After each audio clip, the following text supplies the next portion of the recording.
Well, good morning. It is great to be back here in Chautauqua County. We've had another few weeks in Washington. We've had a lot of session lately, so it's great to be back in the district and with you. Just a few weeks ago, we were able to pass the 2024 appropriations bill, the first tranche of those pieces of legislation. And I am very pleased to announce that in the first funding package we passed, I was able to secure $100,000 investing here in the Chautauqua County Sheriff's Office, their Office of Abducted, Missing, Murdered, and Unidentified Women Initiative. Just about a year ago, I think, that we first visited the Sheriff's Department and had a discussion with Sheriff Quattrone and his team here about what their goals were. And the statistics that drove the Sheriff's Office to begin this initiative are just absolutely sobering. Over the span of 45 years, more than 25 individuals have gone missing, been murdered, or remain unidentified. Now, among them, 14 were young women between the ages of 14 and 35. Their lives tragically cut short. Their families left with unanswered questions and unimaginable pain. But thanks to the hard work of Sheriff Jim Quattrone and the men and women of the Chautauqua County Sheriff's Office, these families have hope for closure and justice for their loved ones. This initiative hasn't been without roadblocks and challenges that require considerable time and resources.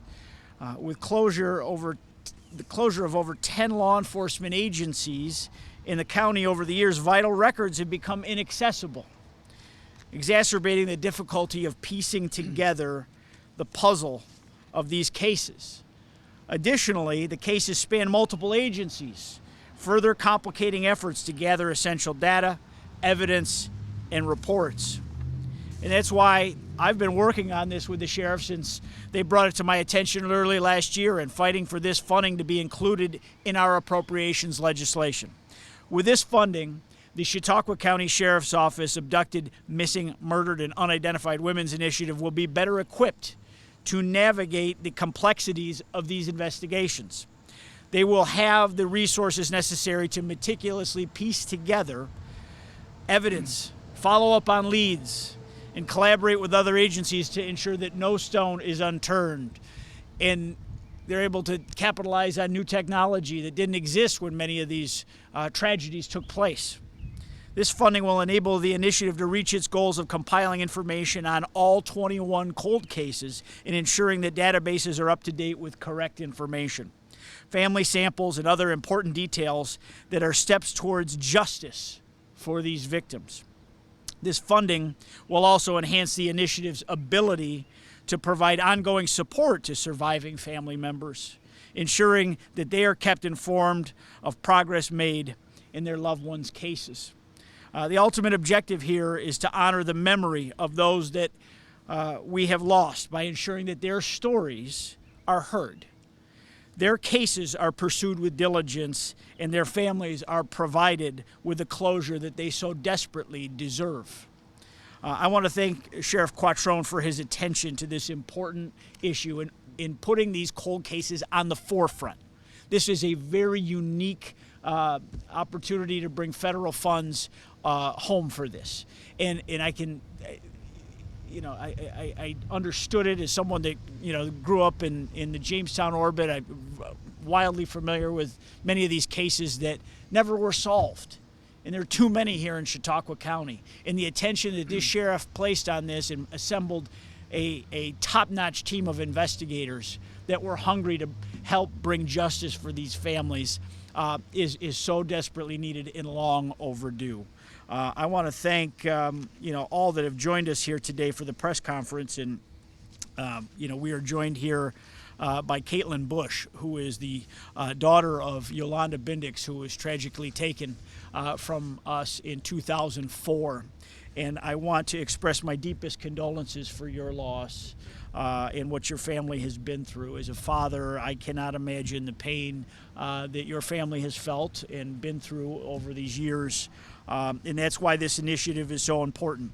We can never stop fighting for justice for these women. And I want to introduce a few other folks that are here with us today. Obviously, our great sheriff, who we'll hear from next, but also the two lead investigators here. We have Tom DeZino as well as Tom Tarpley, who are leading this effort. And we have Sergeant Luke Johnson, Captain Ostrander, and Lieutenant Alex Nutt, who are also with us here today. I am thrilled to be able to help out and do my part for this initiative. I think it's very important for Chautauqua County to bring closure to these cases, and I wish our investigators all the best as they implement these resources so that we hopefully can get these cases closed once and for all and bring justice to the family. So at this point, I'd like to welcome to the podium our great sheriff, James Quattrone. Thank you, sir. Thank you. First, I'd really like to show my appreciation to Congressman Langworthy for seeking out this grant for us.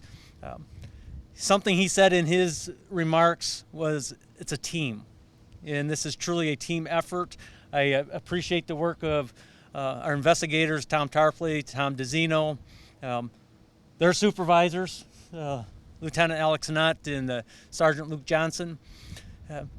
Also, I have to thank the team across the street, our county legislature, our county executive, who approved these positions to allow us to bring these investigators on. Ironically, both Toms, as we call them, the Toms, come from California with some roots in this area. Met them over the years and learned of their experience involving, and I don't like to call them cold cases, I like to call them unsolved cases. I think it's important that we realize that these cases, while sometimes it's difficult to find evidence and they may lay stagnant, our officers, our investigators, our office continually work on them, look for leads, look for cases, evidence that we can move forward. Some are more difficult than others, but with their persistence, we're seeing successes.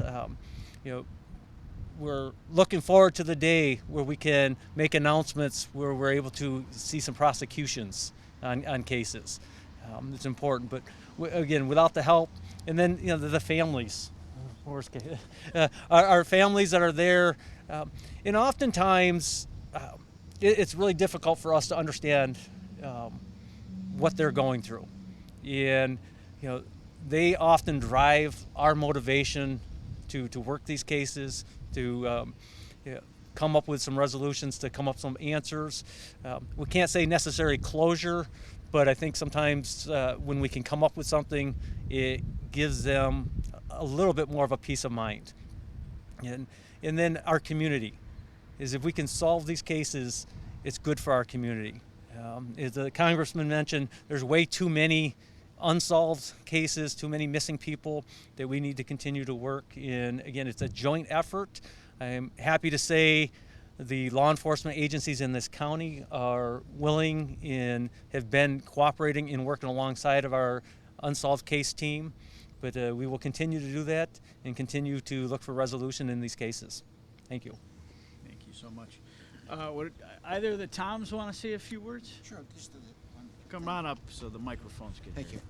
I would like to tell the community, Tom and I came from the outside. We didn't know anyone here involved in these cases. We have learned firsthand that the community, everywhere we go, the community asks us about these missing, murdered, unidentified people.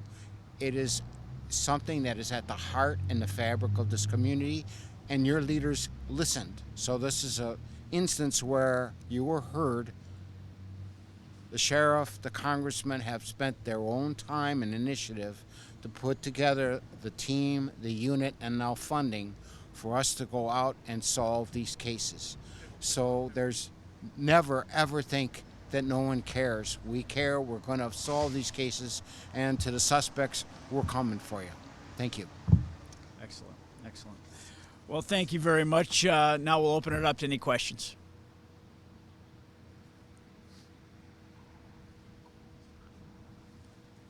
All right. Well, thank you very much for. So many of these cases being unsolved and crossing multiple jurisdictions, and with technology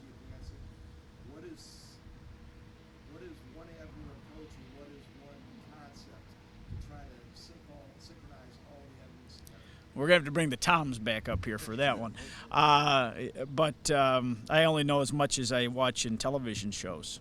But we'll ask them with some of the technical expertise as to what they're implementing here. But I think the important thing is that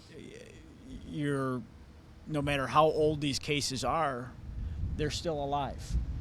And technology, DNA, what have you, has brought so much to the forefront in cracking cases over the years.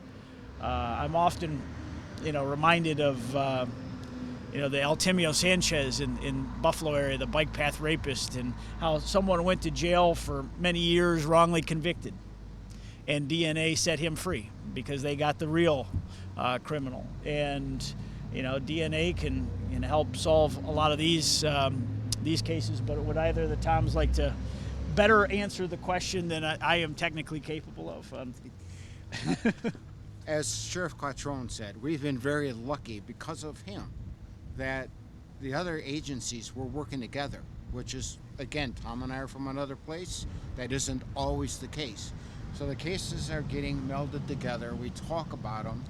One of the things we're looking for is the uniformity of the cases. Are there commonalities to some of these cases? It's very possible. So we've had to work together to link them. We're going to have to triage them to see which ones have the most potential for solvability. In this case, because of this grant, we're able to really look at evidence that has gone untested, evidence that we now was tested but there's new ways to look at it. So that's really going to help us in that doing the triage to sort which cases to go after. So it's a process of selection, a process of discussion, and that's what we're going to be doing. And just in closing, I just want to salute the sheriff. He has a very tough job every day. All the men and women in uniform in this community have a very tough job, just dealing with what they have to deal with right now. I want to salute him for devoting the resources, the attention, the mental capacity to taking on, crimes of the past. Because it would be very easy to just let those sit on the shelf. And, it was his vision that put this together, put the team together, and I'm just happy to be able to play a part and help him bring some funding to finish this mission. So, yes, sir. Question for the sheriff and for you, Congressman. Come on up. When this becomes successful, is there any plans in the future to make this more of a permanent position, or is there a chance to redo this grant and continue the work that they're doing? I fully intend to keep this as a permanent position as our unsolved case team. I can't answer to the grant funding, but we will continue to seek funding through grants, whether they be federal grants, state grants, whatever grants that are out there. I did have to make one, maybe not a full correction of the congressman. Oh, okay. But not entirely my vision. I have to give a lot of credit to the Bendix family, who has been persistent in looking for justice for Yolanda. And your aunts paid some visits to the sheriff's office, and we had some great discussions that really helped motivate us to move forward to get closure on these cases. And the funding comes as a direct appropriation. It's not a competitive renewable grant. So this was, a one-time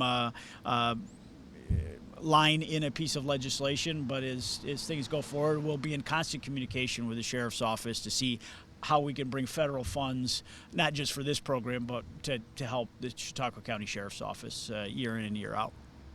So, all right. Thank you very much for being here.